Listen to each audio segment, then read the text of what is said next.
जय हिंद, वंदे मातरम। स्वागत है आप सभी का हमारे YouTube channel Thakur education centre में। चलिए शुरू करते हैं।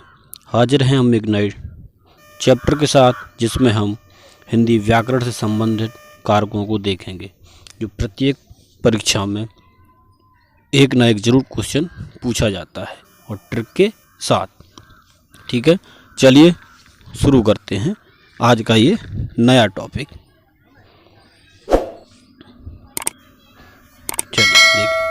अगर चैनल पर पहली बार है तो चैनल को सब्सक्राइब अवश्य करें, लाइक करें, शेयर करें और कमेंट ज़रूर करें। चलिए शुरू करते हैं। सबसे पहले हम कारक की परिभाषा को देखते हैं। कारक की परिभाषा। कारक का अर्थ होता है किसी कार्य को करने वाला, यानी जो क्रिया को करने में भूमिका निभाता है वह कारक कहलाता है। मतलब कारक का मतलब होता है किसी कार्य को करने वाला, जो क्रिया को कार्य करने में भूमिका निभाए वही कारक कहलाता है। मतलब समझ गए, जो किसी कार्य को करने में उसकी भूमिका निभाए, कार्य को करने की भूमिका निभाए वही कारक कहलाता है। जैसे उदाहरण, वह रोज सुबह गंगा के किनारे के, जहाँ पे नहीं है तो गंगा के किनारे जाता है। वह पड़ोस के, ये भी के, देखो जो के बीच में आ रहा है ये कारक कहलाएगा, बीच में है। नरेश खाता है, मतलब क्या खाता है, ये भी खाने के। सूरज किताब पढ़ता है। ठीक है, ये सभी मतलब जो किताब की परिभाषा, किताब का जो क्रिया पर प्रभाव पड़ रहा है वही कारक कहलाएगा। ठीक है, कार्य को करने वाला यानी वही कारक कहलाता है। अब हम देखेंगे कारक के प्रकार। ठीक है, कारक के अर्थ के आधार पर कारक 8 प्रकार के होते हैं। ठीक, कितने प्रकार के होते हैं? 8 प्रकार के होते हैं। नंबर 1 कर्ता कारक, कर्म कारक, करण कारक, संप्रदान कारक, संबंध कारक। नंबर 6 अपादान कारक। नंबर 7 अधिकरण कारक और नंबर 8 संबोधन कारक। मतलब जो अर्थ के आधार पर कारक हैं वो मुख्यतः 8 प्रकार के होते हैं, जिन्हें हम बारी बारी से एक एक करके पढ़ेंगे। चलिए देखते हैं। सबसे पहले हम कर्ता कारक को, मतलब जो वाक्य में कार्य को करता है वह कर्ता कहलाता है। मतलब जो वाक्य में कार्य को करता है, मतलब जो कार्य को करने वाला है वही कर्ता कहलाता है। कर्ता वाक्य का वह रूप होता है जिसमें कार्य को करने का पता चलता है। मतलब कर्ता जो होता है वो वाक्य का वह रूप होता है जिससे कार्य को करने का पता चलता है। कर्ता कारक का विभक्ति चिन्ह ने होता है। मतलब इसकी कर्ता कारक की जो विभक्ति चिन्ह ट्रिक है वो ने है, ध्यान रखना है। कर्ता ने, कर्ता ने का ध्यान रखना है। इसकी विभक्ति चिन्ह क्या होता है? विभक्ति शब्द होता है ने। ठीक है, चलिए इसके उदाहरण देखते हैं कुछ। जैसे कर्ता कारण के उदाहरण, मेरे मित्र ने आज यह खाया था।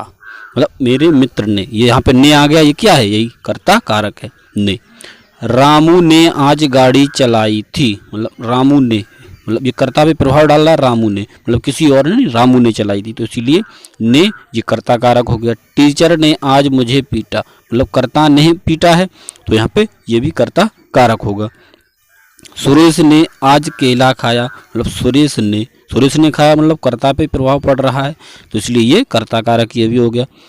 दीपक ने सुबह आज बादाम खाए थे, मतलब दीपक ने खाए थे तो दीपक के ऊपर प्रभाव पड़ रहा है, इसलिए ये भी कर्ता कारक होगा। चलिए अगला देखते हैं। दूसरा नंबर कर्म कारक। कर्म कारक को देखेंगे। वह वस्तु या व्यक्ति जिस पर वाक्य में की गई क्रिया का प्रभाव पड़ता है वह कर्म कारक होता है। मतलब वह वस्तु या व्यक्ति जिस पर वाक्य में की गई क्रिया का प्रभाव पड़ता है वह कर्म कारक कहलाता है। मतलब जिस पर क्रिया का प्रभाव पड़े वो कर्म कारक कहलाता है। कर्म कारक का विभक्ति चिन्ह को होता है। मतलब कर्म कारक का विभक्ति चिन्ह क्या होता है? को होता है, ये ध्यान रखेंगे। कर्ता का ने और कर्म को होता है। ठीक है, ध्यान रखेंगे, विभक्ति चिन्ह को होता है। चलिए इसके उदाहरण देखते हैं।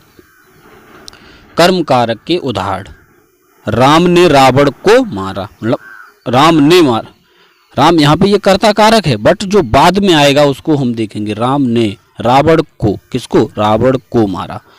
रावण यहाँ पे कर्म है, रावण को मारा। रमेश ने राधिका को तमाचा मारा। मतलब रमेश ने किसको? राधिका को मारा, इसलिए यहाँ पे भी कर्म कारक होगा।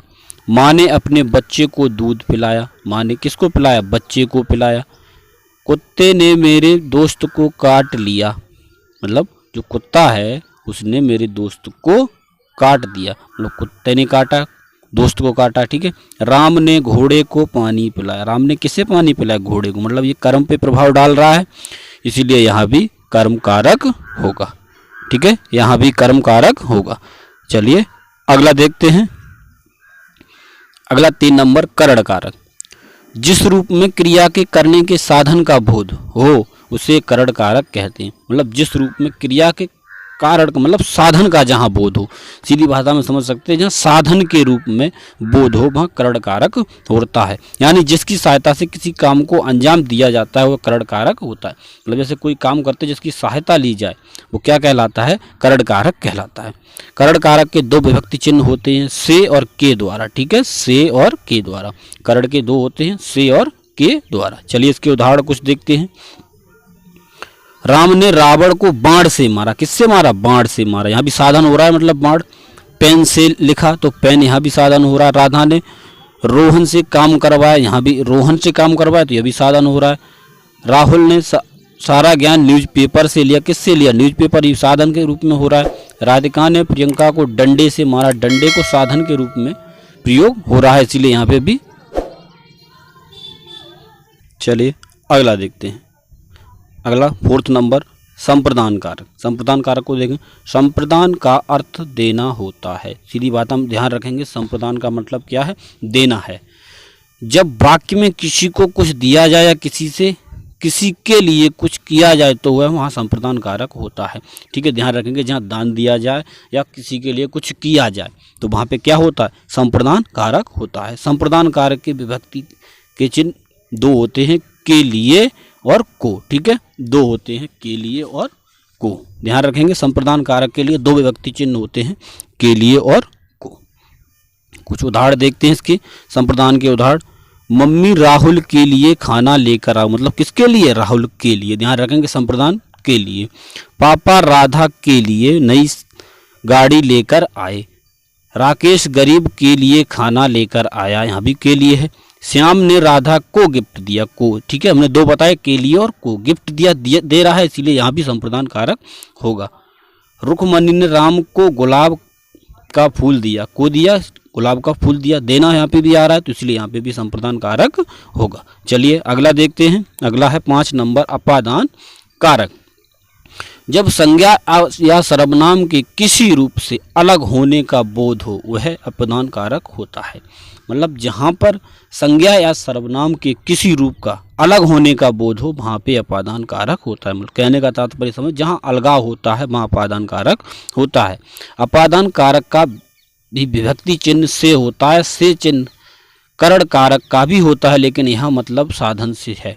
मतलब जहाँ जो करण कारक में भी से होता है, से का मतलब साधन से होता है, और यहाँ अपादान कारक में यहाँ मतलब होता है अलगाव से। ठीक है, यहाँ का मतलब किसी चीज़ से अलग होने के दिखाने के लिए प्रयुक्त होता है। सीधी भाषा में ध्यान रखेंगे, अपादान कारक में अलगाव होता है जबकि करण कारक में साधन के रूप में प्रयोग होता है। चलिए उदाहरण देखते हैं। उदाहरण, राम बिल्डिंग से गिरा, मतलब गिरा, ऊपर था नीचे गिरा, मतलब उसमें दूरी हुई तो इसलिए यहाँ पे भी अपादान कारक होगा। चूहा बिल से बाहर निकला, मतलब बिल में था, बाहर आया, इसलिए यहाँ भी लगा हुआ तो ये भी अपादान कारक होगा। चंद्रमा सूर्य से काफ़ी दूर, यहाँ पे दूरी दिखाई गई है तो इसलिए भी यहाँ भी अपादान कारक होगा। बिजली के तार खंबे से नीचे गिर गए, मतलब खंबे से ऊपर थे नीचे गिर गए, इसलिए यहाँ पे भी अपादान कारक होगा। राधा के हाथ से रोटी गिर गई, रोटी नीचे गिर गई तो यह भी अपादान कारक होगा। मेरे हाथ से कल मोबाइल गिर गया, मतलब मोबाइल नीचे गिर गया, हाथ में था नीचे गिर गया, इसलिए यहाँ पे भी अपादान कारक होगा। ठीक है, यहाँ पे भी अपादान कारक होगा। चलिए अगला देखते हैं। अगला है 6 नंबर संबंध कारक। संज्ञा या सर्वनाम का वह रूप जो हमें किसी 2 वस्तुओं के बीच संबंध का बोध कराता है वहाँ संबंध कारक होता है। मतलब संज्ञा या सर्वनाम का वह रूप जो किसी के बीच संबंध स्थापित करता है या संबंध हमें बताता है तो वहाँ पे क्या होगा? वहाँ संबंध कारक होता है। यहाँ पे संबंध कारक के विभक्ति के चिन्ह का, की, का, के, की, ना, ने, नो, रा, रे, री आदि होते हैं। मतलब जो एक दूसरे में, सीधी बात हम समझो, जो दूसरे में संबंध बताए वहाँ पे संबंध कारक होता है। जैसे उदाहरण के देखते हैं, यह बाइक पूजा की है, किसकी है, मतलब संबंध बता रहा है, पूजा की है। वह राम की बेटी है, की बेटी, मतलब राधा ने मोबाइल फेंक दिया, राधा ने फेंक दिया, ठीक है, राधा ने मोबाइल, यहाँ पे ने वाला ये कुछ गलत है, इसे आपका टारक है, ठीक है। अगला जो बच्चे का सिर दर्द कर रहा है, बच्चे का सिर कैसा कर, बच्चे का सिर दर्द, ठीक है, बच्चे का सिर है तो इसलिए यहाँ भी संबंध हो रहा है। वह सुनील की गाड़ी है, की गाड़ी तो भी संबंध है। रोहन का घर गांव में है, का, रोहन का, ये भी संबंध दिखा रहा है, ठीक है, ठीक है, यहाँ पे भी संबंध कारक है, ठीक है। चलिए आगे देखते हैं अगला 7 नंबर, अधिकरण कारक। अधिकरण कारक को समझते हैं। संज्ञा का वह रूप जिसमें क्रिया के आधार का बोध हो उसे अधिकरण कारक कहते हैं। मतलब जिसमें क्रिया के आधार का बोध होता है वह अधिकरण कारक होता है। मतलब जहाँ किसी के ऊपर कोई चीज़ आश्रित हो, किसी के ऊपर कोई चीज़ रखी हुई हो, वहाँ पे अधिकरण कारक होता है। या किसी के ऊपर या किसी के में अंदर हो तो वह अधिकरण कारक के अंतर्गत आता है। जिसमें विभक्ति में और पर होती है, क्या होती है, मैं और पर, मतलब मैं उसमें अंदर या उसके ऊपर होती है। भीतर, अंदर, ऊपर, बीच आदि शब्दों का प्रयोग इस कारक में किया जाता है। इस बात का भी ध्यान रखें, भीतर, अंदर, ऊपर, बीच, ये इंपॉर्टेंट है, इनको ध्यान रखेंगे। इनका भी प्रयोग किस में किया जाता है, अधिकरण कारक में किया जाता है। चलिए आगे देखते हैं अधिकरण कारक के उदाहरण। मछलियाँ पानी में रहती हैं, मछलियाँ किस में रहती हैं, पानी में रहती हैं, मतलब पानी के अंदर रहती हैं, ठीक है, पानी में रहती हैं। जैसे घर के अंदर दीपक जल रहे हैं, मतलब घर के अंदर जल रहे हैं, ठीक है। ओ सॉरी, ये क्या हो गया, ओ सॉरी,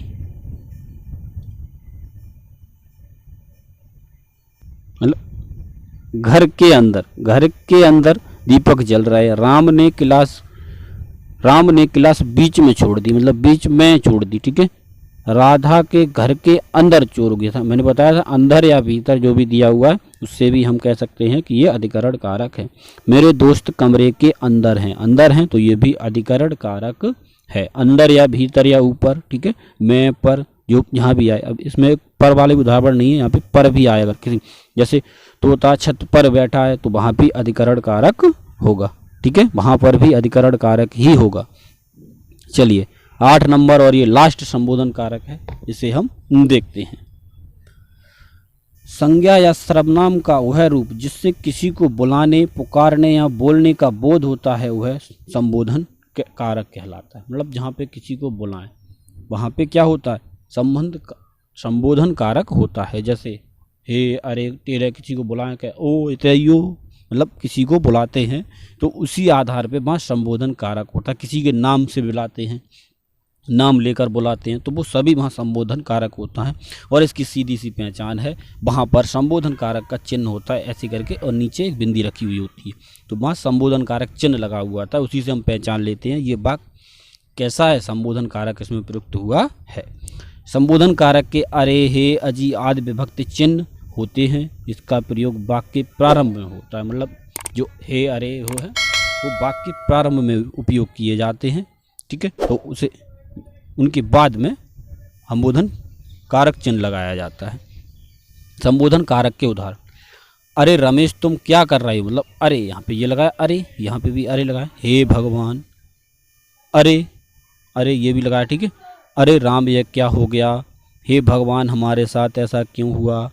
अरे बच्चे शोर क्यों मचा रहे हैं, मतलब अरे तुम इतना बड़ा हो गया क्या, मतलब किसी को हम अचानक देखें और उसे कहें कि अरे ये क्या हो गया, अरे रमेश तुम क्या कर रहे हो, ऐसे वाक्य कैसे होते हैं, ये संबोधन कारक के होते हैं, ठीक है।